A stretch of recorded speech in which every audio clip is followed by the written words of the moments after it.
So I get a lot of questions about submandibular glands or glands and deep neck lifting, and on this video I'm going to tell you a little bit about what they are, why I treat them, why most doctors don't treat them, and then kind of what the risks and benefits, alternatives, limitations, kind of what you need to know about that area.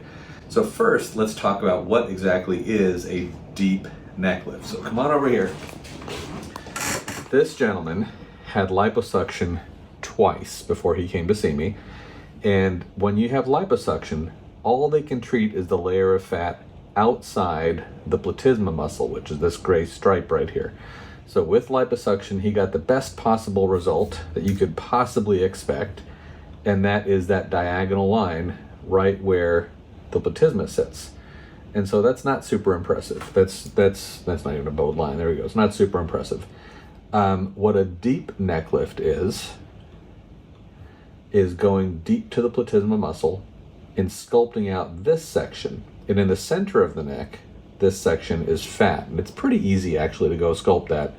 And then we take the platysma muscle and lay that down into this new shape, and it creates a completely different contour than maximal liposuction created.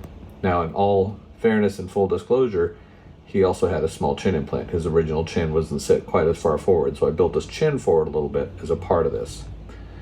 Now, if we look at the glands, why do the glands matter? Why do we treat the glands? What are they? Remember, the excess fat in the middle of the neck here, that was what was contributing to the deep fullness.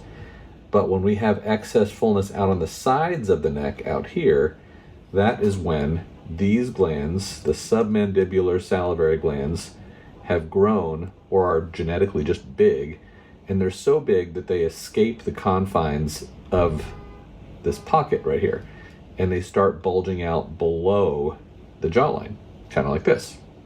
And so when I'm treating overgrown glands, what I'm doing is getting rid of the excess portion that sits below where I want the jawline shadow to be. And so unfortunately, sometimes people say, well, can't you just tuck those away or put them back? They are too big to push back into this area, because this muscle sling, the floor of mouth muscles, they will win. They'll end up pushing this gland back down. And so when we take the platysma muscle, the overlying muscle, and try to tighten it and sling it and hammock it and do all these things to push this up in here, it is a temporary fix, and it fails frequently. I have lots of friends that are, here's a secret, all the best facelift surgeons are friends with one another. We help each other out, we questions back and forth, trying to make everybody better. It's not a competition. So all my friends that used to rely entirely on slings and hammocks and that kind of stuff, they have all drifted towards starting to take out the excess portions, because they've seen that over time, in people with meaningful gland hypertrophy, it fails if you try just to tuck it back up. So back over here, we can't tuck it up, but what we can do is get rid of the excess portion. So the next question I get an awful lot is, well, if you take out part of that gland, what's the bad news? What's going to happen? Well, there's the submandibular glands. We're not taking all of it. I'm only taking the overgrown portion. The part I left behind is plenty on each side. However, they make saliva. However, there are additional salivary glands. There's the sublingual salivary glands, the parotid salivary glands, thousands of minor salivary glands in the mouth. You can actually take out both submandibular glands in their entirety and still not get a dry mouth. I used to do a lot of salivary surgery. I did a full head and neck surgery residency in Harvard, took a lot of salivary glands out in different areas, and I can tell you with confidence that partial reductions of the submandibular glands, I've never seen a great dry mouth. There's so much other salivary tissue. But the other risk that we talk about, come on back over here, is these glands have vessels inside of them. And to me, this is the bigger risk, is there are actually vessels in here that give the gland nourishment. And if we don't operate on this gland, well, I guess you can't have bleeding from this vessel. But all surgery comes with risk. So if you think about it in general, if you treat any part of the face, you carry risk. So it's not like saying, well, this is where all the risk of the surgery is concentrated. Risk of facelift surgery is everywhere. If your surgeon's not competent to be doing any given step of the surgery, he shouldn't be doing it.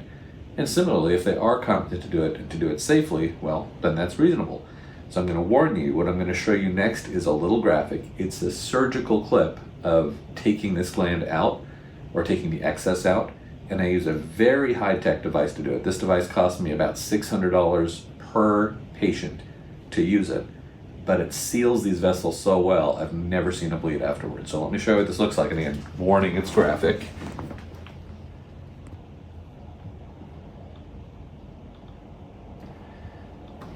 So this is intraoperative. You can see the excess portion of the gland right here, and the jawbone. This is the opposite side of the face. The jawbone's right here. You can see the part that's hanging low. Oh, I have been using this ligature device recently. And there's the excess portion. And here's this fancy device. The whole thing is disposable, sadly. And like I said, it's about $600 per use. But what I'm doing is I'm clamping right across where the excess portion of gland would be. This video is from my teaching series that I make for practicing surgeons. So that's why it's all put together and edited and everything. But you can see that I'm taking that gland, chomping across it with this device that actually seals things up. It's a super high-tech device. They use it in chest surgery and in belly surgery to seal up huge vessels. So these tiny little things in the gland are nothing for this device. When it's done, let's go to the very end here. There we go. You'll see I've got the excess portion gone. That's the part below the blue line there. And you can see it seals so cleanly, there's not even any char. It's absolutely a beautiful seal. So that piece was what was sitting underneath the jawbone there. So with that, let's look at a couple examples. Another thing to think about, people sometimes ask, well, can you use Botox to shrink these glands? And there are some doctors, Waffles Wu in Singapore has published this. I've never seen it be successful. Whenever I've done a face neck lift where I'm like, the gland is borderline, I'm gonna leave it alone, and then they come back and they have bulging out here and a hollowness in the middle, and I wish I would have treated their gland, and I've tried fixing it with Botox, never works. I've never seen Botox shrink that gland reliably, so, or even meaningfully. So, some examples. This is a woman who has fairly obvious submandibular gland shadows under her jawline. They become much more obvious. Here's her after picture. They become much more obvious when she tips her chin down. Now you can really see those two bulges right in the two corners, right where you expect to with overgrown glands, right? So there's obvious. So another question I'll commonly get is, well, if I don't want my glands treated, what else can you do? And my answer is I'm not going to do the facelift because I'm not going to get a good result. I don't want to be handicapped to where I can go in and kind of do everything else. It almost draws even more attention to the glands if I just leave them untreated versus if I create the shadow under each jawline that we're trying to get. So here's another example. This one's a little more subtle. This woman's in her 40s, and on the front view, you wouldn't necessarily call it that she's got meaningful glands over here. On this side, you almost don't see it at all. This is her after, obviously. But on the 3/4 view, boy, you can see it. It's absolutely everything you expect it to be. There is the submandibular gland contour. There's the submandibular gland contour. There's the digastric contour. So you can see it. And by treating that, we have all the way back, a beautiful shadow that goes all the way back. And that's the hallmark of really well done neck lift surgery, that back half of the shadow. Another example, front view, there's fat. This is gland. The stuff off to the sides is gland. And if I only treated the fat, we'd have a big scoop in the middle with bulges there and bulges there. And we wouldn't have that kind of jawline shadow. Not just for aging face surgery. Sometimes younger people can have that fullness in the corner. And as a part of a deep neck lift on a younger person, we'll treat that. Another younger person, deep neck lift, the central part is fat. This part out here that creates the contour, this half of the jawline, that was gland sculpture to create the back part of the jawline there. There's no chin implant here, there's no skin removed. This is all deep sculpture. So, see it again, there's that back shadow. That half of it can't be treated unless we sculpt that section right there. So I think that's a good example. I've talked about risk. The main one I think about is bleeding. This device, this ligature device, has made me sleep really, really well with that as far as bleeding from the gland stump. People talk about nerve injury. The nerve that moves your lip is there. I've seen way more temporary nerve injuries from facelifting. I almost never see it from isolated neck work, even when I'm going aggressive on the gland. So in my hands anyway, every temporary nerve injury I've had has been with a facelift. isolated neck surgery, I just don't see it. So I don't think of that as an issue with gland work. Dry mouth, we addressed that. The other one I'll mention is not getting it fully treated. There are important structures in these glands. We talked about the vessels, we talked about the nerve that we want to protect. Sometimes things aren't going your way. Bleeding is a little bit more than you want.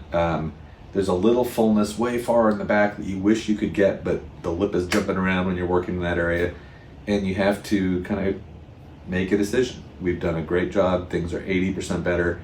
Yes, it's not perfect, but if I go for perfect, chances of badness go up dramatically.